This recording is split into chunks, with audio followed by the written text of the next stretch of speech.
بیوی نے اشارہ کیا دست مبارک سے، بولا نہیں وَارْتَدَّتِ الْأَنْفَاسُ وَسَكَنَتِ الْأَجْرَاسُ، یہاں اشارہ کیا بیوی نے کہ جو سانسیں تھیں وہ گویا رک گئی، اور اونٹوں کی گردن میں جو گھنٹیاں تھیں بڑھ رہی تھیں اپنے مقام پر ساکت ہو گئی. یہ میں آپ کو بڑی قدیمی کتابوں سے پڑھا ہوں. دست مبارک شہزادی زینب سلام علیہ سے اشارہ فرمایا کہ اسکتو، چپ ہو، خاموش ہو جاؤ. وَارْتَدَّتِ الْأَنْفَاسُ، گویا سانسیں رک گئی. وَسَكَنَتِ الْأَجْرَاسُ، جو گھنٹیاں تھیں وہ ساکت ہو گئی. انما امره اذا اراد شيئا ان يقول له كن فيكون. سبحان اللہ، نعرہ حیدری، سبحان کن فیکون. زینب سلام اللہ علیہا السلام. اللهم صل علی محمد. اچھا یہ تعجب نہ کرے کہ شہزادی زینب سلام اللہ علیہا کو مظہر کن فیکون کیوں کہا گیا؟ اس لیے کہ یہ تو عام مومنین کے لیے، عام انسانوں کے لیے، کہ اللہ سے حدیث قدسی میں بیان ہے کہ اے میرے بندے، سبحان اللہ، فرمایا کہ میری ابدیت یعنی حتیٰ جعلک مثلی، میری ایسی ابدیت میں آ جا کہ میں تجھے اپنے جیسا بنا دوں. تو اللہ تو نہیں بن جائے گا. اپنے جیسا بنانے کا مطلب کیا؟ مثلی نہیں کر مثلی. یہاں میں توقع رکھتا ہوں کہ وہ مجالس جو آپ سماعت فرما چکے ہیں اس سے تھوڑا سا آگے بڑھیں گے. مثلی کا مطلب ہوتا ہے لیس کمثلہ شیء، اللہ کی کوئی مثل نہیں، لیکن اللہ کی مثل ہے. مثلا نوره کمشکاۃ فیہا مصباح، المصباح فی زجاجۃ، الزجاجۃ کأنہا کوکب درّی. تو مثل اور مثل کا فرق کیا؟ مثل ہے کہ جو ذات میں ایک جیسا، اللہ کی ذات جیسا کوئی نہیں، واجب الوجود ہے، وہ جسم نہیں رکھتا، بسیط ہے. مثل کا مطلب ہے جو صفات پر جیسا. یہ عربی زبان میں فرق ہے. مثل کا مطلب ہے ذات میں کسی کے جیسا ہونا، مثل کا مطلب صفات میں جیسا ہونا. تو اللہ چاہے تو اپنی کسی خاص صفت میں کسی کو اپنے جیسا بنا سکتا ہے. مثلا اللہ کے نور کی بھی مثل ہے. مثلا میں نے بھی آیت پڑھی آپ کے سامنے سورہ نور کی، اللہ نور السماوات والارض مثل نورہ کمشکاۃ فیہا مصباح. اللہ ہے کہ اللہ کے نور کی مثل ہے کہ جیسے ایک تاک ہے اس میں چراغ رکھا ہے، چراغ ایک فانوس میں ہے کہ جو روشن ہے، ایسے کہ جیسے کوکب درّی اس پہ گفتگو ہو چکی ہے. تو اللہ کی مثل ہے، اللہ کے نور کی مثل. حدیث قدسی میں اب بھی اطیعنی، اے میرے بندے میری تو ایسی اطاعت کر کہ حتیٰ جعلک مثلی مثل، کہ میں تو جب بھی مثل بناؤں. یہ ہمارا آپ جیسوں کے لیے، امام معصوم کی بات نہیں ہو رہی. تو پھر اللہ اپنی مثل بنائے گا تو کیا ہوگا؟ تو آگے دو فکریں، ایک یہ کہ انا حی لا اموت انت تحیی ولا تموت، میں حی ہوں مجھے موت نہیں آتی، تجھے بھی حی بنا دوں گا موت نہیں آئے گی. سب سے بڑے مثال جو خدا عبد اللہ علیہ السلام، اللہ سبحانہ وتعالیٰ نے ایسی حیات عطا کی کہ موت نہیں ہو، انت تحیی ولا تموت. اور دوسرا فکرہ یہ ہے کہ تو میری ایسی اطاعت کر کے میں تجھے اپنے جیسا بنا دوں کہ جب میں کہتا ہوں کن فیکون تو وہ ہو جاتا ہے، تو تجھے بھی وہ ادا کروں گا کہ تم کہو گے کن تو ہو جائے گا. یہ عام انسانوں کے لیے بات ہو رہی ہے. اب شہزادی زینب سلام اللہ علیہ نے اپنے دست ولایت سے جب اشارہ فرمایا کہ اس کو تو خاموش ہو جا، تو وارتدت الانفاس وسکنت الاجراس. سبحان اللہ، یہ کیا کیفیت ہے کہ جو گھنٹیاں تھیں وہ رک گئی. اور پھر بیوی نے خطبہ ارشاد فرمایا.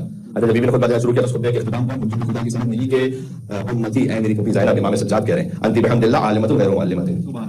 آپ نے وہ خطبہ ارشاد فرمایا کہ آپ ایسی عالمہ ہیں جسے کسی نے تعلیم نہیں دی. اسی کو علم لدنی کہتے ہیں. جی ہمارا علم سب کا کسبی ہے. ہمارا علم لدن کا مطلب ہوتا ہے جو خود اپنے اندر نفس میں ہو. ہمارا علم کسبی ہے، ہم نے کسی سے حاصل کیا، سنا ہے یا دیکھا ہے. ہمارا علم لدنی نہیں ہے. امام معصوم کا علم لدنی ہے. بات ہو رہی ہے. علی بن طالب کو کسی نے آگے سکھایا نہیں سوائے رسول اللہ صلی اللہ علیہ وسلم. تو علی کے معلم رسول اللہ ہے اور رسول اللہ کا معلم خدا.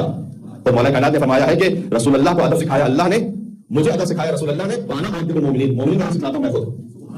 تو یہ ترتیب ہے اللہ سبحانہ وتعالیٰ کی. تو انت عالمۃ غیر معلمۃ مفہمۃ غیر مفہمۃ. آپ وہ عالمہ ہے جسے کسی نے تعلیم نہیں دی، اور آپ وہ سیکھنے والی ہے جسے کسی نے سکھایا نہیں. تو اس وقت یہ امام معصوم کی سند ملی اس خطبے کے بعد. لہٰذا جب بیوی کی بات ہے تو یہاں پر عام مستور کی بات نہیں ہوئی، یعنی وہ خانوادہ اہل بیت میں سے بھی کسی اور مستور کی بات نہیں ہو رہی ہے. میں جملہ کہنے لگا ہوں، مولا علیہ السلام کی 14 بیٹیاں ہیں، دھیان رکھیے گا، 12 بیٹے 14 بیٹیاں. بیوی کے علاوہ جتنی بیٹیاں ہیں ان کے لیے زینت ہے کہ ان کے بابا علی ہیں. سبحان اللہ، اللہ ادا کیجیے گا. بیوی زینب کے علاوہ جتنی بیٹیاں ہیں ان کے لیے زینت ہے کہ ان کے بابا علی ہیں. اور اس بیٹی کا مقام یہ ہے کہ علی کے لیے زینت ہے کہ ان کی بیٹی زینب ہے. اللہ تو اللہم صلی علی محمد. بات ختم کر رہا ہوں بس یہاں دو نکات کو عرض کر کے. ایک تو یہ کہ جب اس بیوی کے بارے میں بات ہو رہی ہے کہ جو علم لدنی کی حاملہ ہے، اس کا مطلب یہ ہے کہ جیسے آپ توسل کرتے ہیں ائمہ علیہ السلام سے، ویسے آپ نے توسل کرنا ہے شہزادی زینب سلام اللہ سے.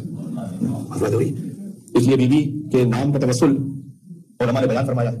آپ تسبیح نکالیے، 100 مرتبہ صلوات پڑھیے اور ہدیہ کیجیے بیوی زینب سلام اللہ علیہ. یہ خواص کا توسل ہے جو بتا رہا ہوں، حرام کا نہیں. اپنے خاص اور خاص کسی معاملے کے لیے بزرگ علماء اور عرفاء یہ توسل آپ کو کتابوں میں ملے گا کہ 100 مرتبہ صلوات پڑھ کر ہدیہ کیجیے خوار امام حسین کو. ایک اس کی جلالی کیفیت بھی ہے، اور وہ یہ ہے کہ 100 کی بجائے 99 مرتبہ پڑھیے اور ایک مرتبہ روک لیجیے اور خدا سے کہیے کہ پروردگار جب میرا کام ہو جائے گا تو پھر ایک مرتبہ پڑھوں گا اور اس تسبیح کو مکمل کر لوں گا. تو یہ بھی ایک کیفیت ہے. اور بیوی کا نام 69 ہے اور 69 ٹائمز صلوات پڑھ کر 69 دن تک، اور وہ سکے 69 ہو یا नोट 69 हो, उस अदद के मुताबिक 20 सदका करना, ये भी एक तवस्सुल बतलाया गया है। तो ये तो खास बीबी के नाम से तवस्सुल है। और दूसरा ये कि जब बीबी की जियारत, जो कोई तफसीली जियारत भी, मुख्तसर जियारत भी लिखी हुई किताबों में, अलबत्ता कोई मासूरा जियारत हम तक नहीं आ सकी, लेकिन ये कि उसमें बहुत गौर तलब जुमला है, और वो ये है कि दो अलकाब बीबी कैसे हैं कि जिन पर तमाम उलमा और फुकहा और उरफा अंगुश बदलता है कि इसकी क्या गहराई है। एक है शरीकतुल हुसैन, एक है अदीलतो खामिस अहलिल किसा। अदीलतो खामिस अहलिल किसा का मतलब अहलुल किसा पंजतन जो चादर में थे, उनमें से खामिस इमाम हुसैन। अदीलतो खामिस अहलिल किसा का मतलब ये है कि जो मीजान में अहले किसा के 5वें फर्द के बराबर हो। तो शरीकतुल हुसैन ये फर्द बीबी, अदीलतो हुसैन ये बीबी की ज़ियारत में लफ्ज़ है। तो अस्सलाम वालेकी या अदीलता खामिस अहलिल किसा, ये बीबी की ज़ियारत में वो बीबी के जो अहले किसा की खामिस की अदीला है, ये बराबर है। तो जब उस बीबी के बारे में बात हो रही है, तो एक तो मैंने आपकी खिदमत में तवस्सुल कर दिया, दूसरा जो नुकता मैं इख्तिताम पर पेश करना चाहता था वो ये है कि ये तवस्सुल किस बारे में हो। मेरी माएं बहनें अगर सुन रही हैं तो इस बात पे जरूर गौर फरमाएं। कोई आपको हिजाब का पाबंद नहीं बना सकता, कोई मौलाना, कोई खतीब, वो आपको शरई मसले बयान कर सकते हैं, आपको हिजाब के फजाइल बयान कर सकते हैं, लेकिन वाकई हिजाब कोई नहीं करवा सकता जब तक कि जिसकी रूह मुत्तसिल ना हो बीबी ज़ैनब सलामुल्लाह अलैहा से। सुभान अल्लाह, ये बात ज़हन रखिएगा। उस कैफियत में कि जहां बीबी दरबार अजीज में, तो पहली बात जो बीबी ने कही थी वहां पर वो यही कही थी कि तूने हमें नामहरमों के दरमियान खड़ा किया। तो बीबी के दिल में गम रहा। तो जहां कहीं अगर मेरी माएं बहनें अगर सुन रही हैं, अगर आपको हिजाब के मामले में कहीं कोई तकलीफ होती है या कभी कभी नफ्स आमादा नहीं होता है कि जिसकी रूह को अल्लाह ने जोड़ के रखा हो, बीबी ज़ैनब सलामुल्लाह अलैहा से बात हमेशा ध्यान रखिएगा। बस इख्तिताम कर रहा हूं मैं। दूसरा, विलायत पजीरी बीबी की। जी, आपको पूरे वाक़े करबला में दो हस्तियों के बारे में कहीं नहीं मिलेगा कि इमाम हुसैन अलैहिस्सलाम ने कुछ कहा और सामने से उन्होंने मशवरा दिया। एक बीबी ज़ैनब सलामुल्लाह अलैहा और एक हुसैन के अलमदार अबू फज़ल अब्बास अलैहिस्सलाम, कहीं पर सामने कोई मशवरा दिया है, दोनों ने को मशवरा देने वाले कि ऐसा कर लीजिए तो वैसा कर लीजिए। जहां कंप्लीट सरेंडर होता है इसे कहते हैं विलायत पजीरी। सुभान अल्लाह, जब सल्लल्लाहु अलैहि वसल्लम के नाम है ज़ैनब का नाम है,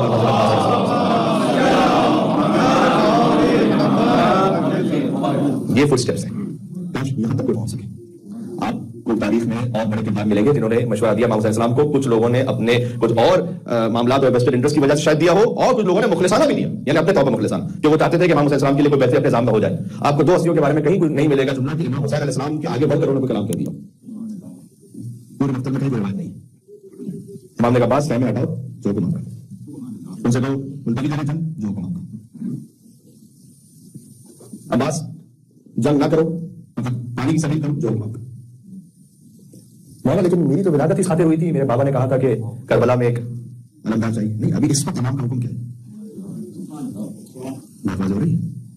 जब इस मकाम पर कोई हस्ती पहुंच जाए तो हुसैन इब्न अली कहे बेनफ्सी अंत या अखी, अब्बास मेरी जान तो मैं कुर्बान हूं। ये जुमला इमाम हुसैन अलैहिस्सलाम का फिक्र अबू फज़ल अब्बास के हरम के ऊपर लिखा हुआ है। खुदा की कसम ये आखिरी में नाज़िल कि जब सारी कायनात की जान हुसैन पर कुर्बान है तो हुसैन कहते हैं नफ्सी अंत या अखी, कि बस मेरी जान तुम पर कुर्बान हो। क्या मतलब है इसका? और इसकी शबीह आपको मिलेगी कि सारी कायनात में पता नहीं कितनी मखलूकात की जिनकी दुआएं इमाम हुसैन के तवस्सुल से पूरी हो, वो कहें कि ए बहन ज़ैनब मुझे याद रखिएगा नमाज़ शब में। सुभान अल्लाह, सुभान अल्लाह।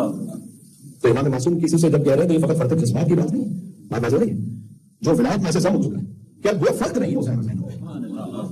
और बात समझ में आती है उस वक्त जब मैंने आपकी खिदमत में इमाम हसन अस्करी अलैहिस्सलाम के जश्न में इस बात को पढ़ा था कि जब इमाम हसन अस्करी अलैहिस्सलाम की शहादत हो चुकी है और उस वक्त उन्होंने अपनी वालिदा को अपना वसी करार दिया, बीबी उदैसा खातून। तो जब कुछ मोमिनीन ने बीबी हकीमा खातून से पूछा कि ला मन तफ़ज़ाउ शिया, शिया किसकी तरफ बना ले हसन अस्करी के बाद, क्योंकि 12वें इमाम पर में फरमाया कि बीबी उदैसा खातून की तरफ बना ले, उनसे अपने शरई मामला दरियाफ्त करें। तो उन्होंने कहा कि क्या एक खातून की तरफ रुजू करें पूरी कौम और इमामत की वसी करार पाए, ये कैसे मुमकिन है? तो उस वक्त बीबी हकीमा खातून ने जवाब दिया कि इख्तिदान ले अबी अब्दुल्लाह हुसैन।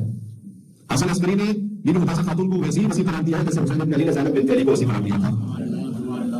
उसके बाद इमाम ने फरमाया कि जो कुछ ज़ैनब बिन्त अली अलैहिस्सलाम के ज़माने मुताह से जारी हो रहा था वो इल्म में सय्यदुस साजिदीन था, यानी अपने ज़माने के इमाम का इल्म था कि बीबी के ज़माने मुताह से जारी हो रहा था सिर्फ ताकि इमामत की फाहत हो सके। यह विलायत पजीरी।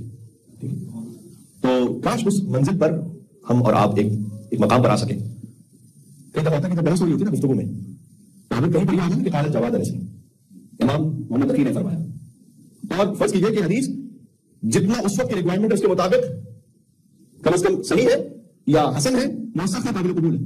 जब इमाम का कलाम आता है उसके बाद आगे बहस जारी नहीं रहनी चाहिए। उसूलन नहीं होना चाहिए। इमाम ने फरमाया अच्छा ये है विलायत पजीरी, ये है शहजादी ज़ैनब सलाम अलैहा से मिलने वाला सबसे बड़ा दर्स, सबसे बड़ा दर्स। बहुत मजे। अच्छा, तारीख में मस्तूरात ने जो हक कहा है और हुज्जत खुदा की खातिर जो एहतजाज किया है वो तारीख में सब हुआ है, चाहे वो बीबी फातिमा सलाम अलैहा हो विलायत अली की खातिर या बीबी ज़ैनब सलाम अलैहा हो बकाए मकसद इमाम हुसैन अलैहिस्सलाम की खातिर। जो बातें कयाम किया खवातीन ने वो भी तारीख का हिस्सा बना, लेकिन जो बीबी फातिमा सलाम अलैहा और बीबी ज़ैनब सलाम अलैहा ने किया। आखिरी जुमला कहता हूँ या बात खत्म करता हूँ। आपकी गुफ्तगू का खुलासा ये हुआ कि आप उस बीवी के जश्न में शरीक हैं कि जो इमाम हुसैन अलैहिस्सलाम की अदीला है और जिनसे तवस्सुल है, एक दूर की तस्वीर पर कभी भी पढ़ दिया कीजिए, जिनसे आप अपने हिजाब के लिए मेरी माएं बहनें को तवस्सुल इख्तियार करें ताकि वो दिल से बीबी ज़ैनब सलाम अलैहा की सीरत पर सुन्नत पर अमल कर सकें। और आखिरी बात जो कहने लगा था विलायत पजीरी के साथ साथ इस मकाम को इमाम हुसैन ने ऐसे समझाया कि अक्सर लिखा हुआ है तारीखों में अक्सर कि जब इमाम हुसैन अलैहिस्सलाम कुरान की तिलावत कर रहे होते थे और बीबी ज़ैनब तशरीफ लाती थी तो इमाम हुसैन कुरान की तिलावत रोककर बीबी ज़ैनब सलाम अलैहा के एहतराम में बुलंद लाते थे। आपको मामूलन या रसूल अल्लाह खड़े होते थे बीबी फातिमा सलाम अलैहा के लिए या इमाम हुसैन अलैहिस्सलाम खड़े होते थे बीबी ज़ैनब सलाम अलैहा के लिए।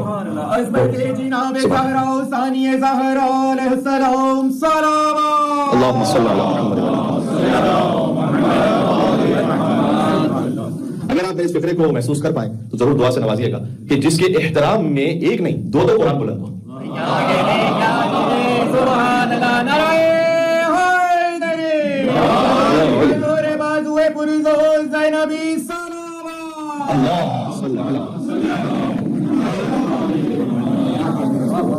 जिसके एहतराम में दो कुरान बुलंद, कुरान सामित भी बुलंद और कुरान नातिक भी बुलंद।